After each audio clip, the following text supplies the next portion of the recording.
Hello everyone, welcome to Padhai Times. Delhi district court group C का exam का date आ चुका है। आपका 1 अगस्त से एग्जाम होने वाला है, तो उसकी प्रिपरेशन हम स्टार्ट करते हैं। ये प्रिपरेशन है 2.0। हमारा टारगेट है 25 में से 25। आज जो है मैथ से क्लास स्टार्ट हो रही है। मोस्ट एक्सपेक्टेड क्वेश्चन देखने वाले हैं मैथ के कि क्या कुछ एग्जाम में पूछे जा सकते हैं। तो अगर इस वीडियो पे आपका रिस्पॉन्स बढ़िया रहा तो जो है आगे कंटिन्यू सीरीज आती रहेंगी सारे सब्जेक्ट को। जैसे पहले हमने जो 28 फरवरी का एग्जाम था उसके लिए जैसे हमने कवर किया था, और जो कवर किया था उसी में से सारी चीजें पूछी गई थी, वो मैंने वीडियो एनालिसिस कराया हुआ है एग्जाम का, जाके आप वो वहां से देख सकते हैं। ठीक है, ठीक है। तो चलिए स्टार्ट करते हैं। उससे पहले अगर आप चैनल पर नए हैं तो चैनल को सब्सक्राइब कर लीजिए यहाँ से, और बेल आइकन जरूर दबा दीजिएगा ताकि जैसे ही वीडियो अपलोड हो आपको तुरंत उसकी नोटिफिकेशन मिल जाए। और अगर वीडियो पसंद आए तो वीडियो को लाइक करिएगा, और हमारा टेलीग्राम चैनल जो है पढ़ाई टाइम्स ऑफिशियल जो है वो जाके डाउनलोड कर लीजिए। लिंक जो है मैंने डिस्क्रिप्शन में डाल दिया है। जैसे ही कोई अपडेट आती है तो सबसे पहले टेलीग्राम पे मिल जाता है। काफी बच्चों ने वहाँ पे ज्वाइन कर रखा है, और बहुत जल्द जो है क्विज भी स्टार्ट होने वाला है। तो अगर आप ज्वाइन करे रहेंगे तो वहाँ से क्विज भी दे सकते हैं। ठीक है, चलिए तो स्टार्ट करते हैं अपने फर्स्ट क्वेश्चन से। तो सबसे पहले क्वेश्चन दिया गया है, ए अकेले किसी कार्य को 20 दिनों में और बी अकेले 30 दिनों में कर सकता है, तो वे दोनों मिलकर उस कार्य को कितने समय में पूरा कर सकते हैं। तो यहाँ पे बताना है। तो चलिए आइए सबसे पहले लिखते हैं, ए किसी कार्य को 20 दिनों में कर सकता है, ठीक है। और अगर बी की बात करें तो बी उसी कार्य को जो है 30 दिनों में कर सकता है। लेकिन कौन से कार्य की बात हो रही है, तो यहाँ पे तो टोटल कार्य कहीं क्वेश्चन में दिया नहीं गया है।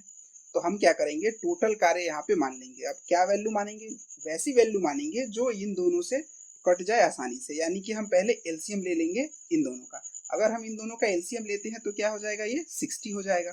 तो यहाँ पे हमने 60 मान लिया, ठीक है। उसके बाद अब देखिए, अगर टोटल काम 60 है और ये जो है किसी उस टोटल काम को 20 दिनों में कर सकता है, तो डेली कितना काम करेगा, तो वो डेली काम कितना करेगा, 3 काम करेगा। तो यहाँ पे अगर देखेंगे तो ए जो है डेली कितना काम करेगा, 3 काम करेगा। और अगर सेम वही बी की देखे तो बी डेली कितना काम करेगा, बी डेली काम करेगा 2। ठीक है। तो अब क्वेश्चन पूछा है कि वे दोनों मिलकर, यानी कि डेली जो है ए काम कर रहा है 3 और डेली बी काम कर रहा है 2, तो वो दोनों मिलकर कार्य को कितने समय में पूरा करेंगे। तो टोटल यहाँ पे कार्य कितना दिया गया है हमारे पास, तो टोटल वर्क जो हमने माना था, टोटल वर्क है 60, और ये दोनों मिलकर यानी कि ए और बी, ए प्लस बी, ये दोनों मिलकर कितने दिन में कार्य करेंगे। तो 60 और ए कितने दिन में कर रहा है, एक दिन का इसका कार्य है 3, और बी के एक दिन का कार्य है 2, यानी कि ये दोनों मिलके जो है कितने दिन में कर देंगे, ये कर देंगे 12 दिन में टोटल काम को खत्म कर देंगे। ठीक है। तो यहाँ पे ऑप्शन कौन सा हो जाएगा, ऑप्शन नंबर ए हो जाएगा आंसर। ठीक है, यहाँ तक आई होप आपको क्लियर हो गया होगा।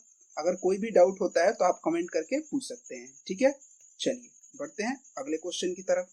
अगला क्वेश्चन दिया गया है, ए और बी की आयु का अनुपात 4:7 है और इनकी आयु का अंतर 27 वर्ष है। तो ए और बी की आयु ज्ञात करनी है। यानी कि ए और बी के एज का रेशियो दिया गया है। रेशियो क्या दिया गया है, रेशियो दिया गया है 4:7 दिया गया है। और इनका डिफरेंस क्या दिया गया है, तो ए और बी का जो डिफरेंस है ये दिया गया है 27 ईयर्स। ठीक है, 27 वर्ष दिया गया है। तो अगर हम यहाँ पे देखते हैं तो ए और बी के बीच का डिफरेंस रेशियो में कितना है, तो रेशियो में ये डिफरेंस है 3।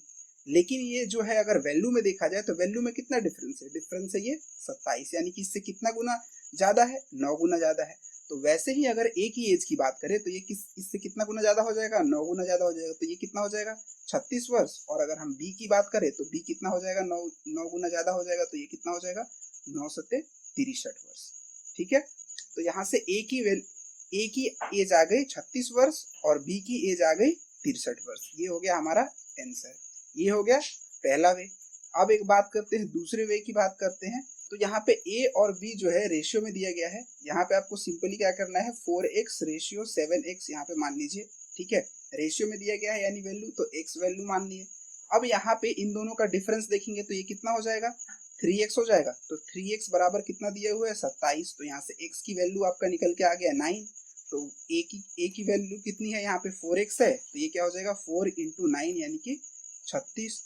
और b कितना है 7x, तो 7x कितना हो जाएगा, 7 इंटू 9, 9 सत्ते 63। तो यानी कि दोनों वे से आप किसी भी वे से यहाँ पे निकाल सकते हैं। ठीक है। तो चलिए यहाँ तक मुझे लग रहा है कोई डाउट नहीं होगा। चलिए मिल देखते हैं अगला क्वेश्चन।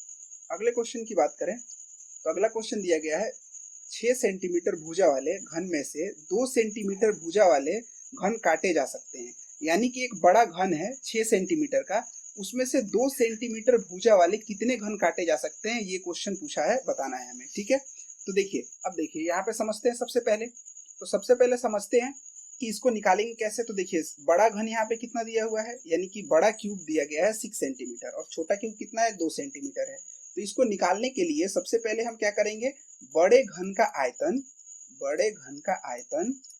बट्टा छोटे घन का आयतन, सिंपल।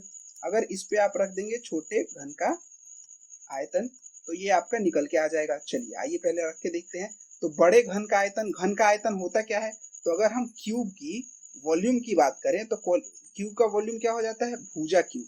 ठीक है, तो यहाँ पे बड़े घन का भुजा कितना दिया गया है, 6 सेंटीमीटर दिया गया है, तो ये क्या हो जाएगा 6 का क्यूब बट्टा छोटे घन का आयतन कितना दिया गया है, 2, यानी कि 2 का क्यूब। तो यहाँ पे हम 6 गुणे 6 गुणे 6 कर देंगे बट्टा 2 गुणे 2 गुणे 2। आप यहाँ डायरेक्ट 6 का क्यूब 216, 2 का क्यूब 8 लिख सकते हैं। ऐसे करेंगे तो आसानी होगा आपको करने में। 2 से कट जाएगा 6 3 बार में और ये 3 बार में, तो ये कितना आ गया, 3 का क्यूब कितना हो गया, 27। तो यहाँ से आपका आंसर निकल के आ जाएगा 27, ऑप्शन नंबर बी। समझ गए। तो घन का आयतन क्या होता है, घन का आयतन होता है भुजा क्यूब होता है। ठीक है, अगर ऐसे क्वेश्चन आपसे पूछता है कि एक बड़ा घन दिया गया है, उसमें से कितने छोटे घन काटे जा सकते हैं, तो अगर छोटे घन की बात करें तो उसको आपको सिंपली क्या करना है, बड़े घन का आयतन बट्टा छोटे घन का आयतन लिख देना है। तो उसमें से ये जो 27 आ गया, यानी कि बड़े घन में से 27 छोटे घन जो है 2 सेंटीमीटर के काटे जा सकते हैं। ठीक है, आई होप यहाँ तक आपको क्लियर हो गया होगा सारी चीजें।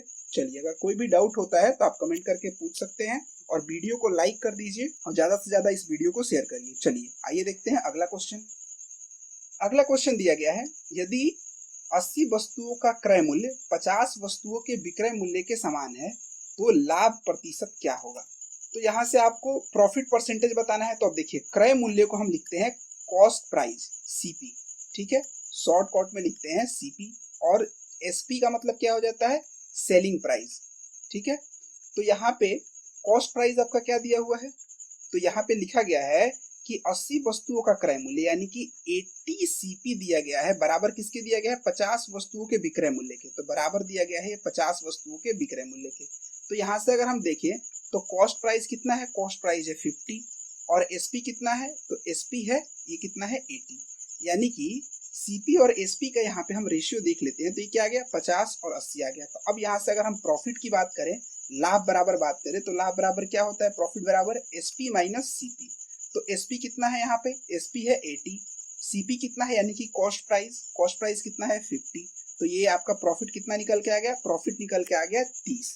ठीक है, लेकिन हमसे प्रॉफिट नहीं पूछा है, हमसे क्या पूछा है, हमसे पूछा है प्रॉफिट परसेंटेज, यानी कि लाभ परसेंटेज पूछा है। तो अगर हम प्रॉफिट परसेंटेज यानी कि लाभ परसेंटेज की बात करें कि लाभ परसेंटेज क्या होता है, तो ये हो जाता है प्रॉफिट बट्टा सीपी इंटू 100, यानी कि लाभ बट्टा कॉस्ट क्रय मूल्य गुणे 100।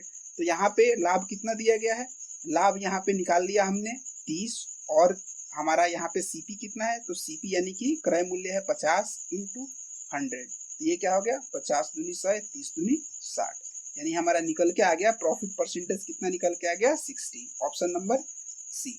समझ गए, कोई भी डाउट। चलिए बढ़ते हैं आगे, देखते हैं अगला क्वेश्चन। अगला क्वेश्चन दिया गया है, यदि x किसी कार्य को 4 घंटे में समाप्त कर सकता है और y सामान्य कार्य को 8 घंटे में स्वतंत्र रूप से समाप्त कर सकता है, तो वे एक साथ कार्य समाप्त करेंगे। तो वो दोनों एक साथ मिलकर कार्य को कितने देर में समाप्त करेंगे। ठीक है, तो सबसे पहले यहाँ पे लिख लेते हैं x किसी कार्य को कितने घंटे में समाप्त कर रहा है, x किसी कार्य को 4 घंटे में समाप्त कर रहा है। और अगर y की बात करें तो y कितने घंटे में समाप्त कर रहा है, y सेम काम को 8 घंटे में समाप्त कर रहा है। ठीक है, तो हमें तो टोटल काम पता नहीं है कि टोटल काम कितना हो रहा है, तो हम क्या करेंगे, इनका एलसीएम ले लेंगे। तो एलसीएम क्या हो जाएगा 8। तो ये 4 अगर टोटल काम 8 है तो एक दिन में कितना काम करेगा, एक दिन में करेगा 2 काम। अगर y की बात करें, अगर टोटल काम 8 है और 8 घंटे में समाप्त कर रहा है, तो ये डेली कितना काम करेगा, तो डेली काम करेगा 1। तो अब ये दोनों मिलकर अगर काम करेंगे तो दोनों मिलकर ये काम कितना करेंगे, तो ये काम करेंगे एक दिन में 3। तो ये कितना आ गया 8/3 आवर। इतने देर में दोनों मिलके समाप्त कर देंगे। लेकिन अब क्या आ गया, ऑप्शन में तो कहीं दिया ही नहीं है 8/3 आवर। तो कुछ लोग क्या करेंगे, यहाँ पे ऑप्शन नंबर डी मार देंगे, जो कि सरासर गलती हो जाएगा।